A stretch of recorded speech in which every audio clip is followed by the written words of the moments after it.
That hits the spot.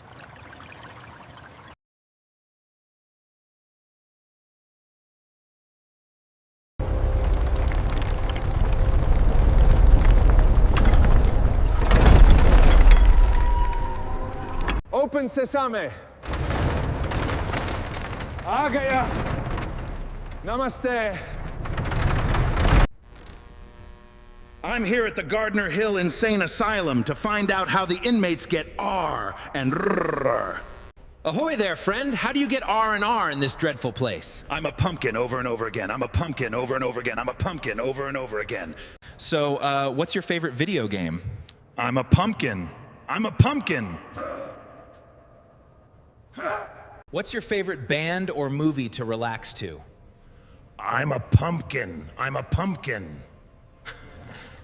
Can you say anything other than, I'm a pumpkin? I'm a pumpkin. I'm a pumpkin. I'm coming for you, pumpkin. Prepare to meet your maker. Not today, pirate.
What is up, guys? I am the one and only Captain R.And Rrrrrr. I go by many names, but that is the name I'm going by today. We are celebrating America's 250th anniversary all year round, not just July 4th. And today, of all days, when I'm here filming, July 13th, I'm inside of a cemetery.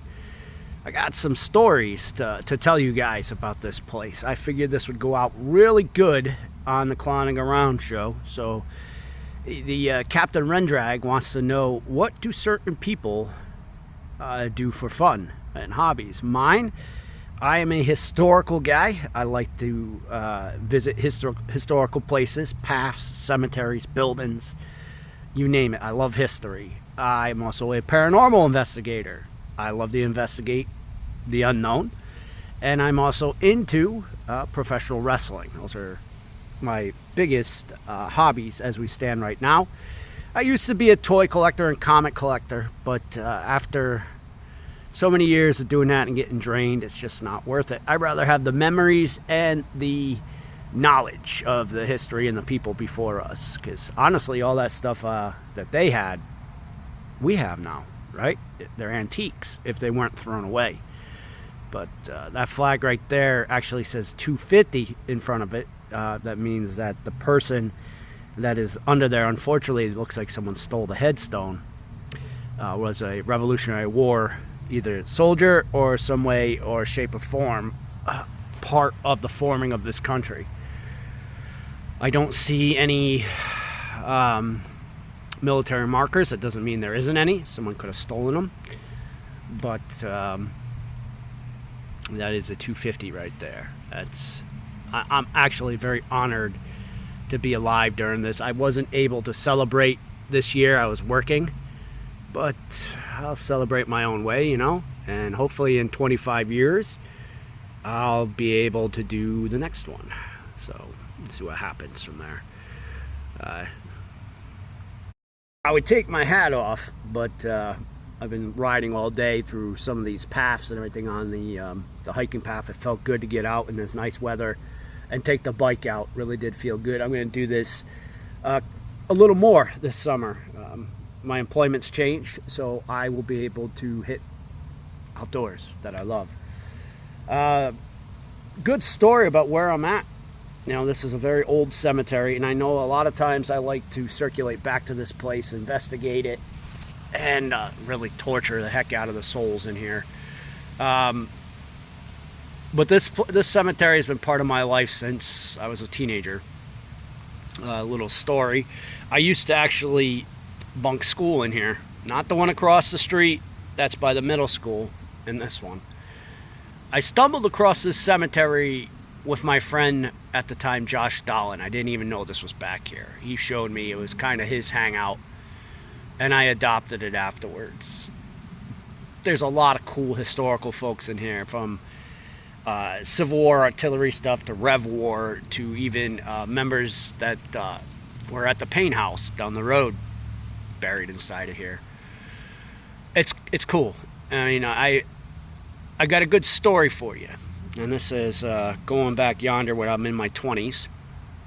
I was in here with a friend. He's about 6'11". I won't say his name because he's running for office. I don't want to get him in trouble.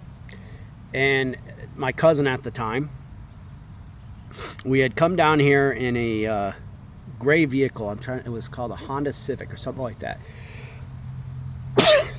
And little to know that the brakes on that thing would go down the road. But we were in here and we were doing what I would call ghost hunting, but without the equipment. You know, I don't know if there's a fancy name for that, or just messing around. Like, I did a lot of ghost hunting before equipment was a thing. And we are inside of here, in front of a gentleman's mausoleum where they took out the body and they danced with it on the train tracks. Very disrespectful. This was back in the 1980s when they did this. And one of my other friends actually came across the cadaver on the train tracks. It scarred him, gave him some PTSD. It would scar anybody to see that, right?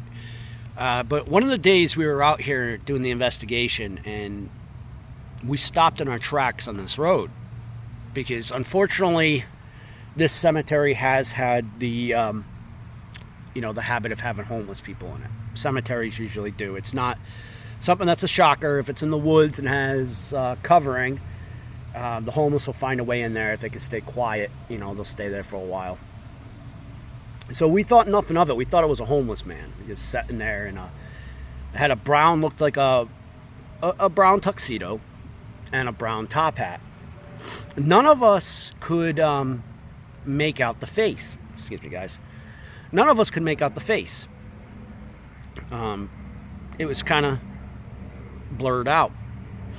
Before I could say anything, the folks that were investigating with me had taken off and run. They're running through this cemetery. And this cemetery is old, and some of the plots were not taken very well care of, and one of them, the covering to the casket had actually worn away. So there was less ground, and the casket was right underneath that. My friend was running at the time, and she fell through the ground. Not only did fall through the ground, but she landed inside the casket where, yes, the remains of that human was inside there. Tony, well, I'll have to bleep that out. My friend at the time decided to run. He kept running, ran into the car, and I helped out my cousin, got her out of the plot. I remember the smell. Putrefying. The smell was bad, and then when I was looking down to catch a glimpse, because I have never seen something like that in my life, it kind of messed with me for a long time. Seeing that, I had nightmares of that and everything. The smells, the sights, it coming alive, coming after me. But that was the aftermath of doing this. While I was trying to get out of the cemetery too, and when my friend, she got up and ran into the car, cousin, I was running, and a stick came up, caught me right in the family jewels. Couldn't caught me squarer. It hurt more than getting hit with a soccer ball to that area. I remember I got caught, I dropped, and I was on that ground for about 45 minutes. Nothing came to get me. But when I say nothing came to get me, I mean neither did my friend or my cousin. And I had the keys to the car, so I don't know where they thought they were going. Neither one of them know how to hotwire, so they would have been sitting out there for a while if something got me. True story. It's not something out of a horror movie. I could write that as a story, right? As a horror story, kind of like a Creep Show Part 5. But I don't wish that on anybody. The end of the story, I'm just going to tell you guys. If you come out here and you do the paranormal investigations, especially at nighttime, first of all, get permission by the local police to be doing that, because they will arrest you. It is a park. Second of all, stay on the paths. You never know, these old cemeteries, what could happen to you. So, the one and only Captain R.And Rrrrrr, sharing a story with you guys.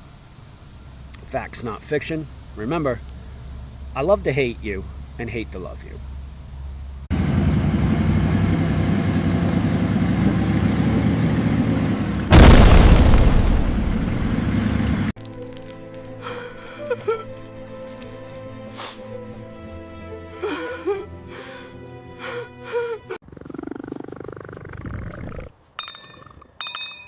Hit the bell for notifications and subscribe.